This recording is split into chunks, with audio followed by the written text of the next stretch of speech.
जिला हालचाल आज रही खोर्धा जिला तथ्य देइछन्ति आम भुवनेश्वर संवाददाता दीपक कुमार बेहेरा और उपस्थापन मु महेश्वर साहू।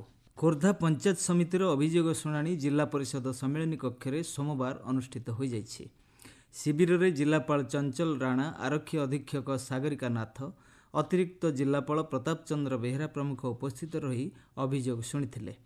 पेंशन भत्ता, प्रधानमंत्री आवास योजना, रास्ता, विद्युत समस्या, पानी समस्या भली मोट 73टी विभिन्न संक्रांतीय दरखास्त ग्रहण करा जायथिला। तन्मध्यरु 9टी अभियोग व्यक्तिगत थिबा बेले 58टी सामूहिक थिला। घटनास्थल में 4टी अभियोगर तत्काल समाधान करा जायथिला। मुख्यमंत्री रिलीफ पांठिरु 2 जण अभियोगकारी मोट 20,000 टंका आर्थिक सहायता राशि प्रदान करा जायथिला। ए संपर्क में जड़े अभियोगकारी कहिसंति, दीर्घ दिन हेलाणी मु प्रधानमंत्री आवास योजना रे आवेदन करी आसुछि, किंतु मते एपर्यंत घर मिली नहीं।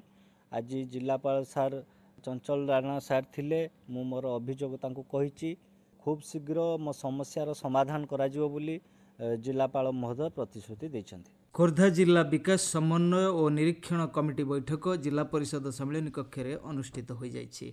बैठक में भुवनेश्वर सांसद अपराजिता षडंगी अध्यक्षता करथिले। जिलापाल चंचल राणा स्वागत भाषण देथिले। बैठक में खोर्धा विधायक प्रशांत जगदेव, चटणी विधायक विभूतिभूषण बलवंत राय, बेगुनिया विधायक प्रदीप कुमार साहू प्रमुख उपस्थित थिले। बैठक में ग्रामीण गृह योजना प्रधानमंत्री आवास योजना संपर्क में आलोचना होइथिला। 2024-25 रे 381टी गृह निर्माण कार्य शेष होइतिबा बेले 374टी निर्माणाधीन अछि।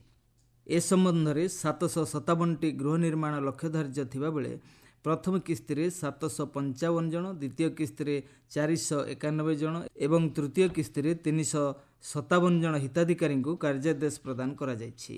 जिला खाद्य जोगाण और खाउटी कल्याण विभाग आनुकूल्य रे जिलापाल कार्यालय सम्मेलन कक्ष 2024-25 केएमएस वर्षर द्वितीय धान संग्रह कमिटी बैठक अनुष्ठित हो जाइछि।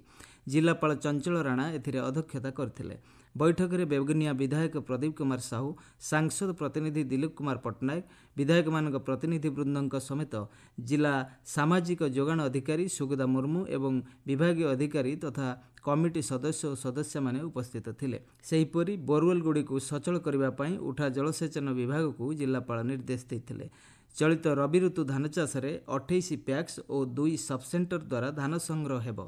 एथि निमंते 3227 जन चाषी पंजीकृत होइछन्ति।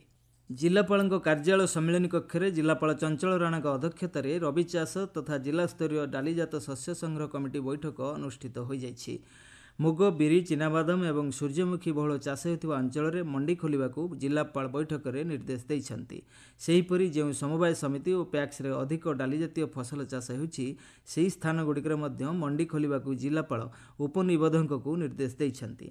चलित वर्ष 2024-25 वर्ष में जिले में 3,923 मेट्रिक टन मुग, 308 मेट्रिक टन बिरी, 140 मेट्रिक टन चिनाबादाम एवं 25 मेट्रिक टन सूर्यमुखी क्रय कर लक्ष्य धार्य कर। जिलापाल सद्भावना कक्ष जिला प्रशासन पक्षर सोमवार भारत रत्न बाबा साहेब डॉक्टर बी.आर. आंबेडकर जयंती पालित हो जाइछि। अतिरिक्त जिलापाल प्रताप चंद्र बेउरा एथिरे सभापतित्व करथिले। सम्मानित अतिथि भाव जिला परिषद मुख्य उन्नयन अधिकारी तथा निर्वाही अधिकारी ज्योतिशंकर साहू जोगदे भारत रत्न डॉक्टर बी.आर. आंबेडकर जड़े दूरदृष्टि संपन्न व्यक्ति थिले बोली कहिथिले। चलित वर्ष माध्यमिक शिक्षा परिषद तरफर मैट्रिक परीक्षा फल प्रकाश पाई। चलित वर्ष जिले में 97.31% पास हार रही, जहाँ गत वर्ष तुलन में कम रही। गत वर्ष भली चलित वर्ष जिले में छात्री अपेक्षा छात्रों पास हार अधिक रही।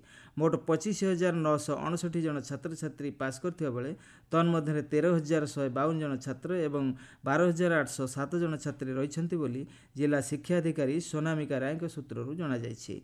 चलित वर्ष A1 और A2 पास हार रे जिला राज्यर चतुर्थ स्थान रे एवं मोट पास हार रे 10म स्थान रे रहिछि बोली जिला शिक्षा कार्यालय पक्षରୁ जणाଯାଇଛି। जिला हालचाल आज एतिकी। आसंता काली जिला हालचाल शुणिबे कोरापुट जिला संपर्क में।